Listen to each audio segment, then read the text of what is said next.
So this is a disclaimer. I am not a medical doctor. I'm an osteopathic manual therapist, and the advice I'm about to give you is not a replacement for the diagnosis or treatment provided by your primary care physician.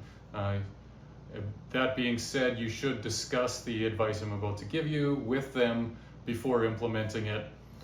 The types of people experiencing symptoms such as jaw tension, upper back, neck, and shoulder tension, I've seen benefit greatly from this. This potentially could help people that are also jaw clenchers related to anxiety, things like that, insomnia, clenching and grinding at night, migraines, vertigo, that type of thing. People with swallowing issues, I've seen benefit from this. So it has a wide application, but you should discuss it with your doctor before implementing it. So as an osteopathic manual therapist, I see a lot of people with a lot of jaw tension, neck tension, upper back and shoulders tension. I think we all are very familiar with this whole clenching that often goes on there. We're even often clenching our jaw while we sleep. People have a lot of trouble with this and work with it every day. And so because of that, I wanted to come up with something that people would be able to do for themselves to release their jaw. And over many years, this is the protocol that I've come up with. And just to give you a little idea of the effectiveness of this before we get into it, there's a woman that I've been working with for 10 years or more, and she has arthritis of the jaw. So you can imagine how painful and uncomfortable that is, and it's not even like a hip or something like that where you can sit down and get some relief. You have to use your jaw throughout the day to talk and to eat. And so she was highly motivated to do the exercises or the self-release that I'm about to show you. And we see each other regularly. And so she left. She did what I'm about to show you really regularly for a couple of weeks. And then she came back at her next session and she said, that helped me so much. My jaw feels so much better. The clicking is so much less. Her day-to-day life was much more comfortable because she had been highly motivated to work with this because of her pain before. And yet, the interesting thing is that this same woman has the tightest neck, upper back, and shoulders that I've ever seen out of anyone that I've ever worked with in all my years of practicing. And when she came in the door after doing these exercises, her neck, upper back, and shoulders was looser coming in the door than I've ever seen her coming out the door. So just to give you an idea of the potential that this holds, I've given this video a really bombastic title, as clickbait, but at the same time, it truly is amazing. And while implementing this with the variety of people that I work with, I've gotten a lot of very good feedback. A lot of thank you emails have been coming to me in the last while with this. So let's get into it. So basically, we're going to talk about our jaw, right? And I want you to feel this on your own body while we do this. So there's the horizontal part of the jaw, and there's the vertical part of the jaw. And there's this little corner here, right? So we've got our two corners back here. I'm going to show you on myself. Right? So you can feel right here where your jaw moves when you're opening and closing your mouth. There's the vertical part there. There's the horizontal part there. They meet back at that corner. So this corner is where I want you to have your attention and your intention. Okay? So this is the part of your jaw that you're going to be aware of, and you're going to lead with that part of your jaw while you drop it downwards and backwards. These parts of your jaw are going to come down and back. All right? It's going to feel very unfamiliar, but let's just play with it. Let's do 3 more here together. We're going to walk through this together, okay?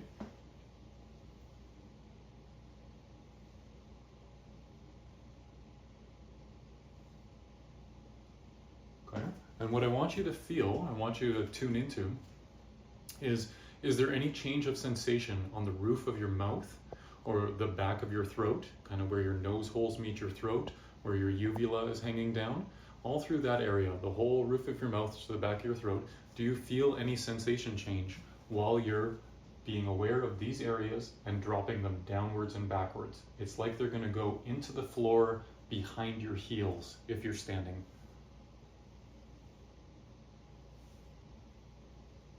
And so perhaps you feel some kind of sensation change up there. If you don't worry about it. Wherever you feel the sensation is right, okay? But what you'll notice, probably, what most people notice the first time they try this, is that there's these areas, here's those corners we're talking about, but there's these areas just kind of to the front of them and a little bit up that are very tight. And what's actually happening is that usually when we move our jaw, we're leading with our chin. Try it. It feels much more familiar, right? And yet, do you notice how much work is happening through these areas, not back at those corners, but like I was saying, a little bit up from them? And so what's actually happening is that when we move it from back here, we're moving our face in an unstressed way. Notice how unfamiliar this feels.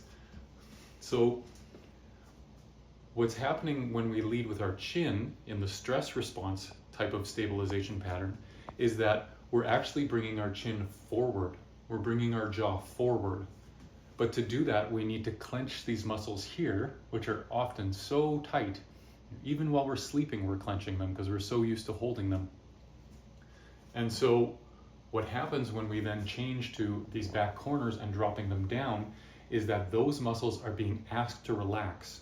So you'll notice, maybe you've been playing with your jaw just over these last minute here while I've been talking.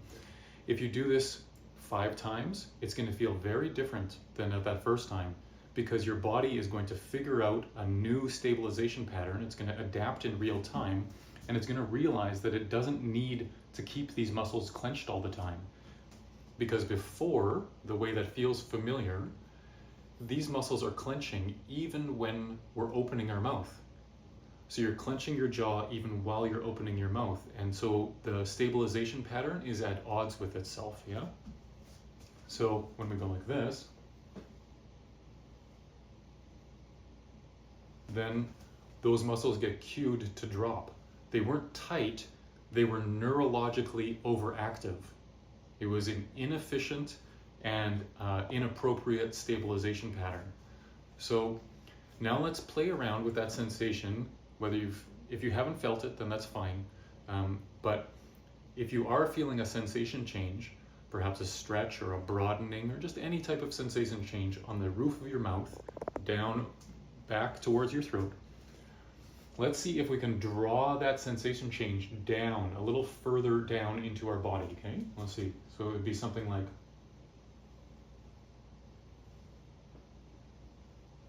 okay? And so what I'm feeling is that between my throat and my spine, behind my throat, in front of my spine, there's a little space in there that seems to be about the depth that I feel that sensation coming down. Let's try it again. Right? And so things will loosen up progressively as you do this. And the idea is not how fast you can do it. It's not how far you can go. It's to go slow and steady and stabilize throughout the movement, okay? Really, that's the key. That's the total key with this. That's what's going to get you the results that you're looking for. And so let's see how far down we can get that movement to go. That sensation change. Can we even get it down into our chest, perhaps? If you're not feeling that, that's fine. Wherever you're feeling it is good. I'm just planting a little seed here. It may change for you in the future while you play around with this. How far down can we go? How far down can we even feel it, perhaps, in our upper back here, into our shoulders like that? It's not that you're stretching it so much, it's just that there's a sensation change. There's some type of movement, some type of change happening, yeah? And I want you also to play around with, and this is all just playing and exploring, can you get the sensation to broaden from side to side as well, while it's lengthening down like that? It's like this downward sweeping kind of a sensation. Okay? And so now let's even go a little step further, okay? Usually I would be having my hands on the person and helping them to feel these areas, touching the muscles, getting different parts to release, and we would go through this process over maybe 5 or 15 minutes. But Since this is a video, you have it here for your reference. So if you're not experiencing this right now, that's fine. Just whatever you're feeling is good. Just as long as you have that down and back movement, then everything's going according to plan and you're going to get the results that you're looking for. But we can also play around with this, okay? So think about the way that little kids are so cute because their chin is so close to their nose.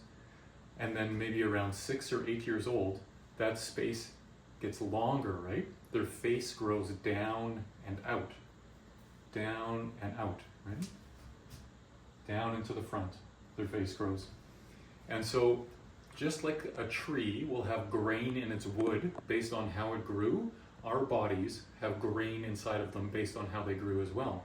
So let's see if we can feel the grain of our face, okay? Deep in our face, way back, you know, this far inside from the bridge of your nose. Let's see if you can feel that some sort of sensation change, some sort of movement through the face while we move our jaw like that, okay?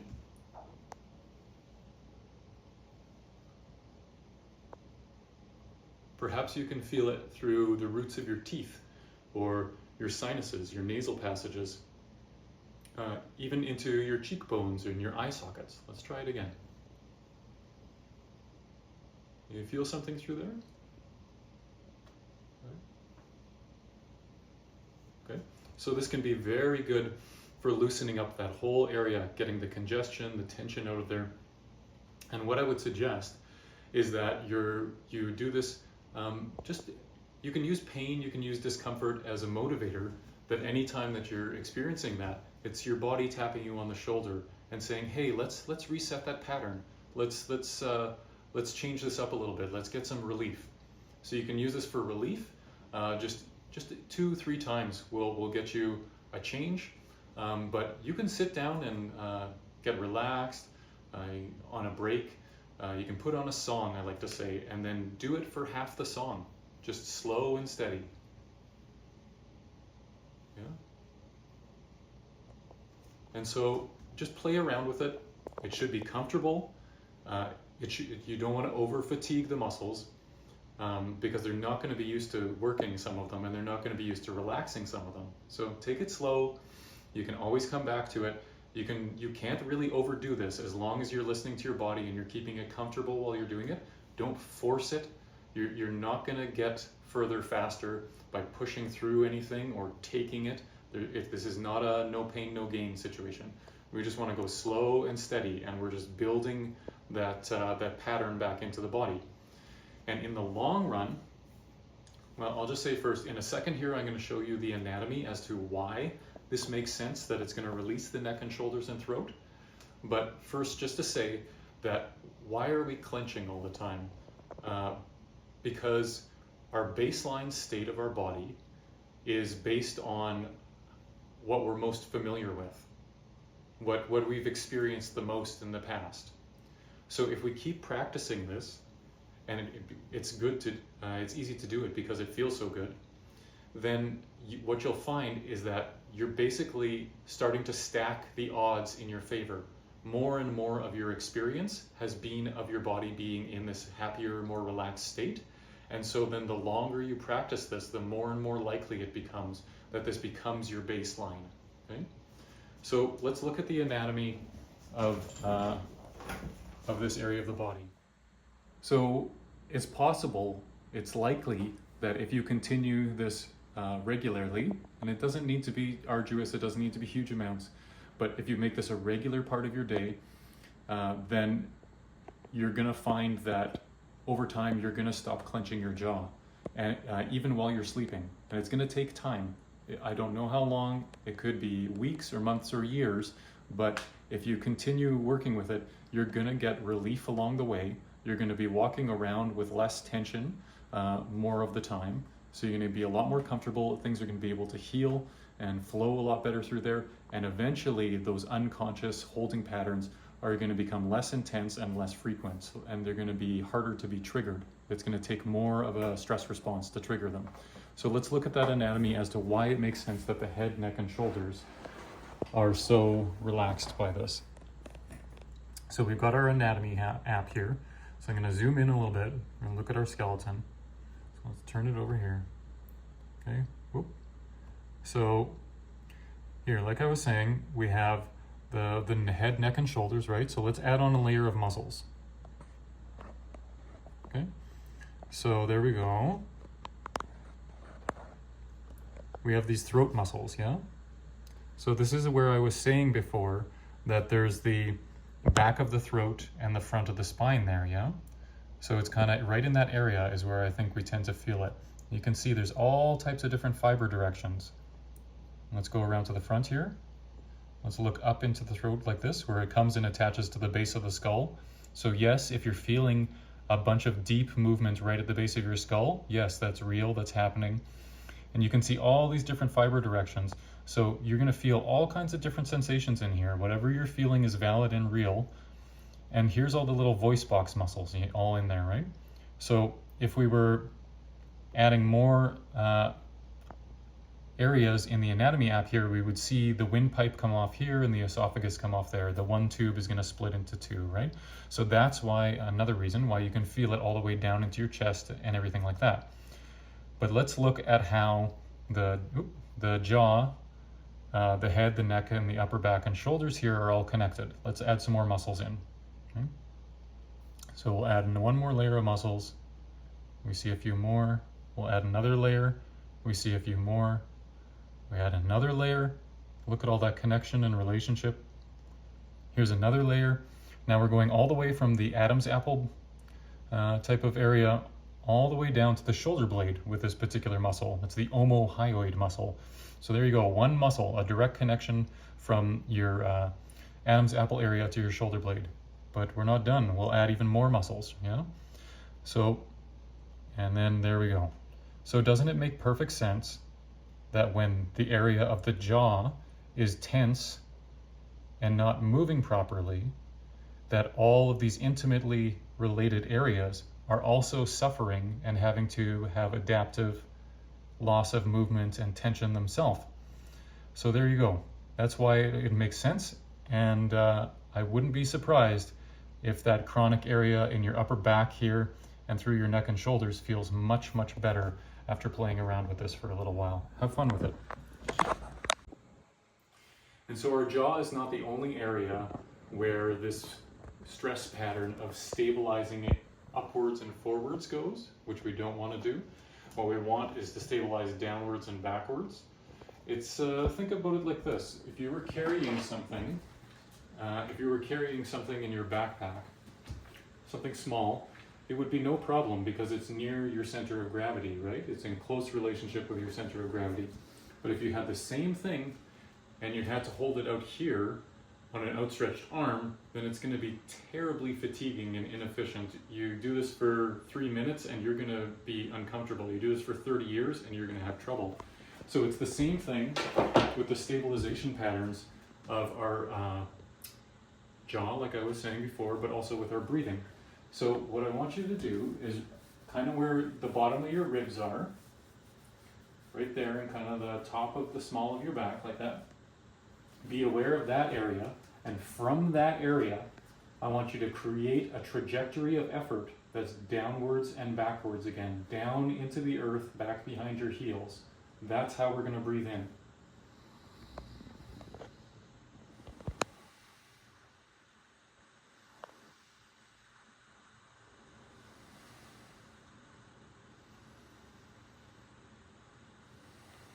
Okay? And what I want you to notice is what's happening with your abdominal muscles while you do that. What's happening with your abs? Do you notice how they're spontaneously engaging? It's almost like we have a full kidney belt of support. We didn't have to think it, we didn't have to intend it, we just had to focus on, from this area, drawing our breath down and back. The effort of our breathing. Okay? And what you're going to actually do is you're going to massage and relax a lot of the tension in this area that causes tension in other common areas where we feel it. We often don't feel it so much here, but this is winning the tug of war, and these areas are losing the tug of war and therefore being strained and painful. And what you'll additionally notice, let's try it one more time. So we're going to breathe from here, but I want you to also pay attention to your neck and your shoulders, your upper back. Do you notice how little effort there is here? Now we can move our arms even while we're breathing because we're not stabilizing our breath with our upper back, neck, and shoulders. We're stabilizing our breath down here with our trunk near our center of gravity. So it's very efficient. We're drawing air down into the base of our lungs where they're wider, so there's more air exchange for less effort. And then we're allowing our neck and our shoulders, our upper back, to be totally free. So not only are we not going to have that like ratchet strap of tension that builds up during the course of the day, we won't have to deal with that anymore, but at the same time we're going to actually be more stable, more supple, and with better balance in our movements, because when this is stabilizing our breath, then we can't move it, otherwise we have to stop breathing, and we don't want to stop breathing, so we just clench it all the time. But now all of that can just stay relaxed while we're moving from here, down and back. One more time.